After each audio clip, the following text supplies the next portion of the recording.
Many of the world's great cities have been built on the banks of rivers. So too has Melbourne. Since first settlement, the River Yarra has conditioned the character of the city, and today it is still our greatest natural asset.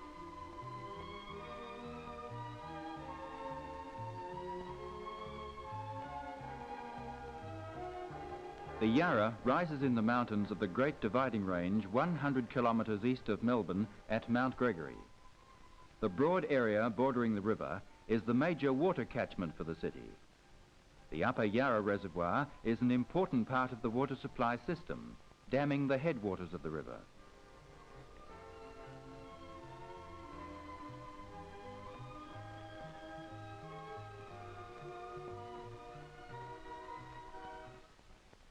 Descending from the mountains, the stream flows swiftly through wide, open valleys to the Warburton Gorge.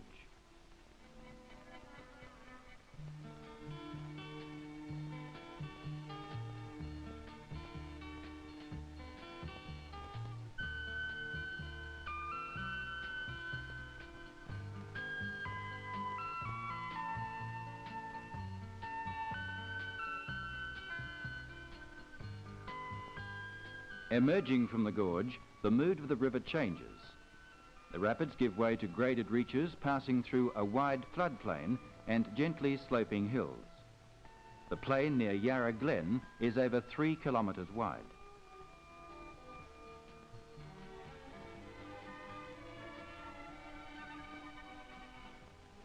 On and on, ever changing, the river flows.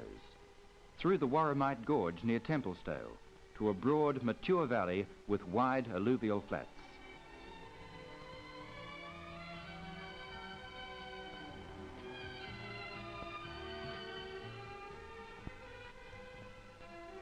The river continues to wind its way towards the city through the built-up area, undergoing several changes of character.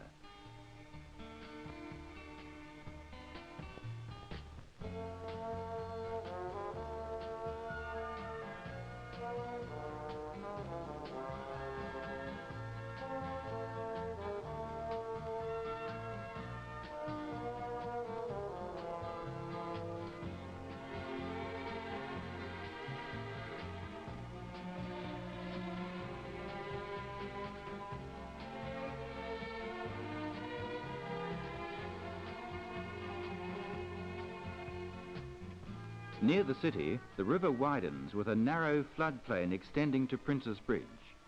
From there, the delta of the Yarra spreads out over Fisherman's Bend west of the city as a flat area only a few feet above sea level.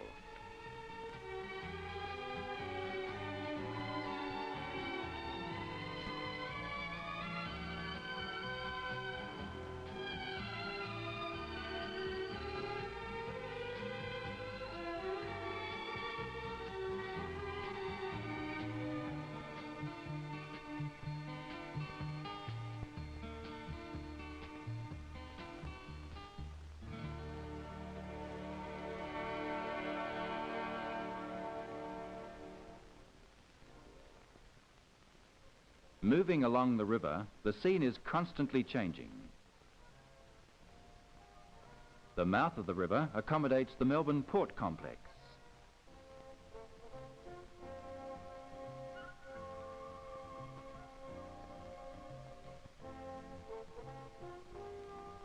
Further upstream, the Yarra flows by the central city and through a stretch of parks and gardens, highlighting the charm and elegance of the city.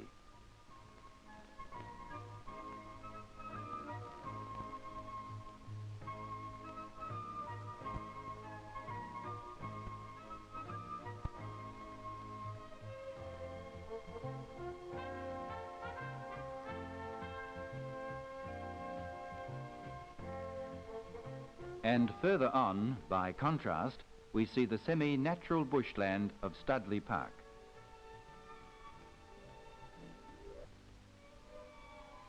Leaving the metropolitan area, a different scene again, around Warrandyte.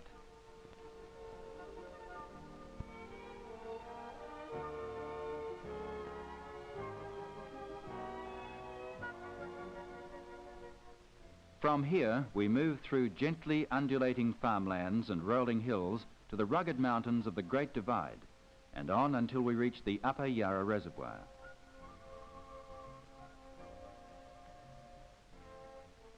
As one moves along the river, the beauty of the changing scene is striking, but there are many problems which threaten this priceless asset.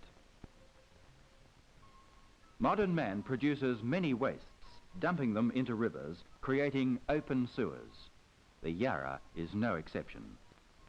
The technology which has resulted in this must be applied to rectifying it. Similar problems with the continued thoughtless expansion of our urban area upstream must be avoided. A large metropolis needs efficient transport networks, but is this the price to pay?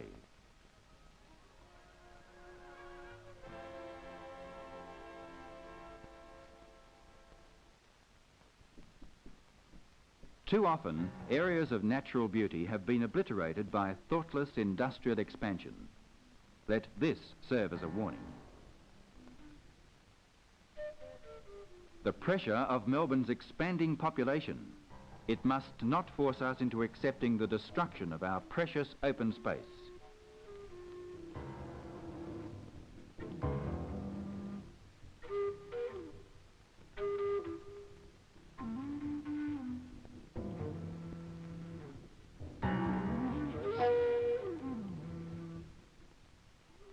The conflicts can and must be resolved, and man harmoniously integrated with his environment.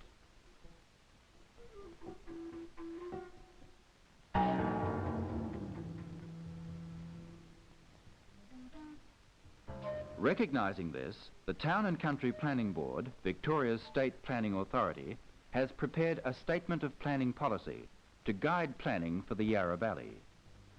The policy is based upon extensive investigations by the board after consultation with experts and interested people. The information collected was evaluated and then formulated into a set of guiding principles.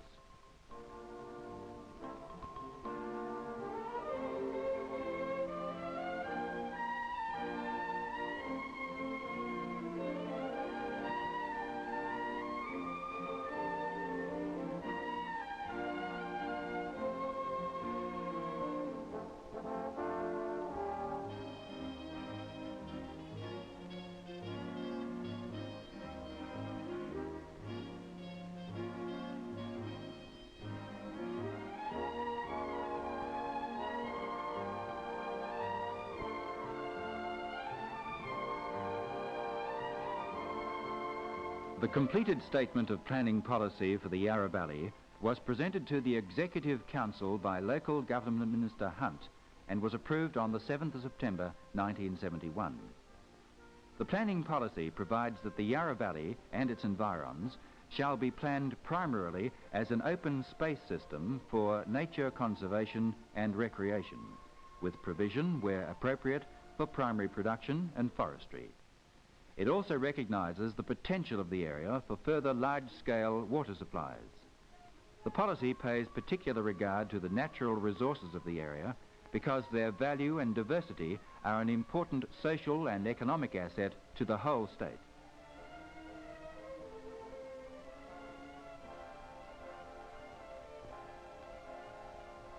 The policy has several implications. The need to conserve the Yarra Valley has often been stressed by the Ministers for Local Government.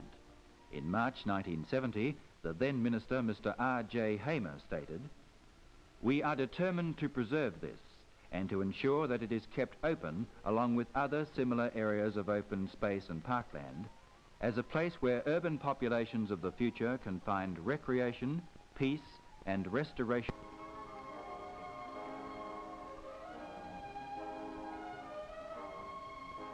The Yarra River and its environs offer diverse recreational outlets. Only minutes away from the central area, people may relax from the rapid pace of a busy city.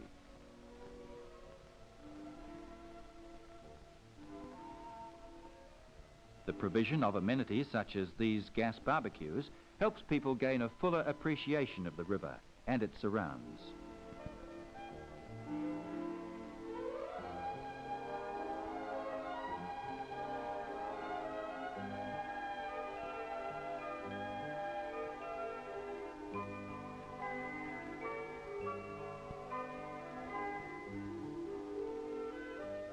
Many stretches of the Yarra are ideal for water sports.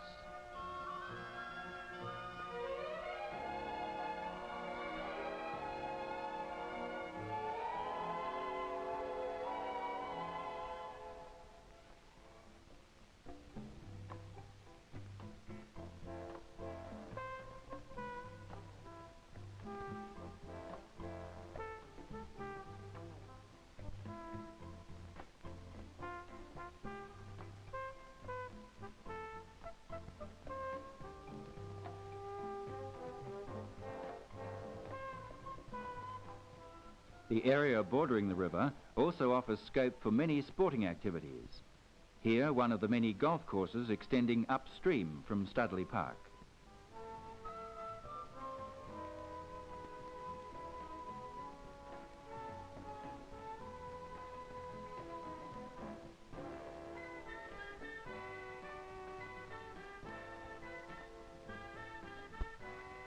Swimming holes are traditionally major attractions for the young.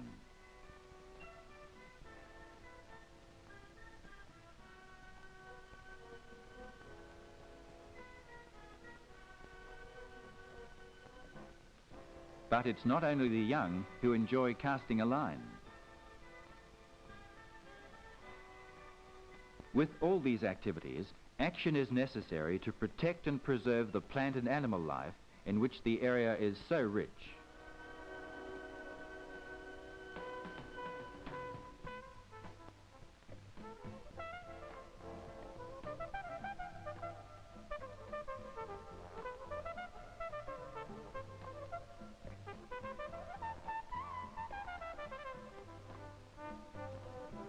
Essential to any area is a sense of its past.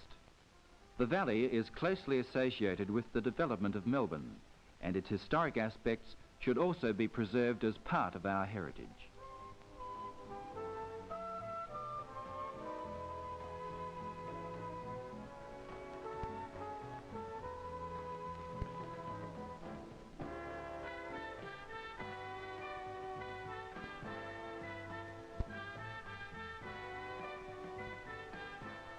Farming is a major activity in the Yarra Valley and can help to maintain the area as green, open space.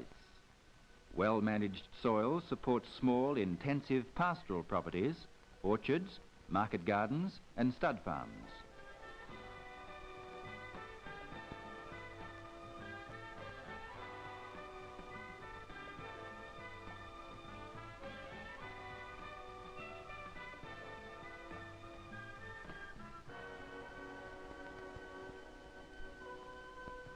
The mountain forests are another resource which can be managed on a multi-purpose basis, providing timber, water, extractive materials and recreation areas without destroying the natural beauty.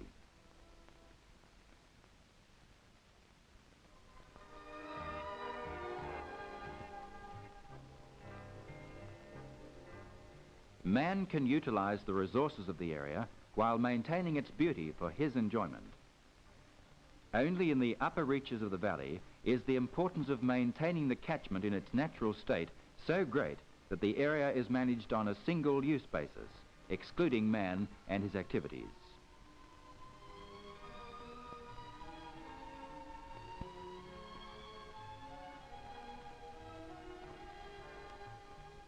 The Victorian Government, through the Statement of Planning Policy, has laid the foundations for the protection of the Yarra and its valley. But it is your valley. Only you can ensure its preservation.